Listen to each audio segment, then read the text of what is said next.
So this tree, I call this tree a frothy tree because it's always green. I love the shape of it. It looks kind of oriental.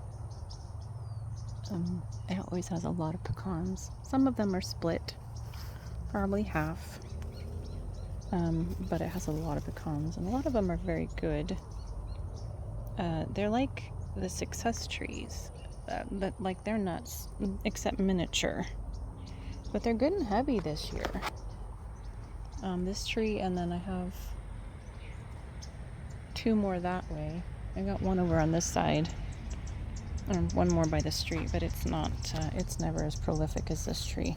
This tree gets a lot of good water. It gets very deep right here. And the other trees, their nuts are not hardly split, so they have a lot of pecans too. We lost some with the wind last weekend. And when the squirrels start chewing, I saw another one, start chewing groups of nutlets off. I picked some for the squirrels and given them to them.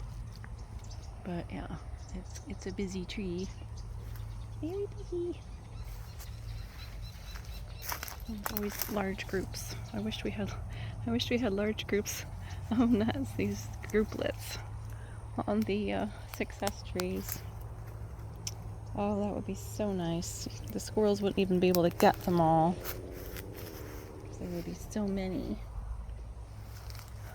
But I'm going to try to do some pruning, deadwooding on these trees, and that'll produce some more fruit wood. These don't need pruning on, maybe because it's their size and they're not shaded. I don't know. The farther row is what we call, it's burkett or burkett. They're round. My mom would call them butterball. I guess that's kind of the nickname, butterball. That's a very busy squirrel tree right there because it has a hollow. Most of these trees don't have hollows. The ones around the house have hollows because they were topped. These were not topped. But it has a hollow, and it's a busy tree, squirrel-wise. And then there's a humongous fig tree and grapefruit tree in the neighbor yard right there. And then we got all that stuff around the fence is pomegranate. There are some pomegranates this year, but it doesn't get enough sun, unfortunately. It keeps sending out shoots, so it's like a little pomegranate forest is trying to grow over there. But it needs like 8 hours of sunlight, and it's too shaded by the tree. So I'm going to try to plant some pomegranate over here, I think, because it gets a lot of sun right there. And maybe, I think I'll put it right there too.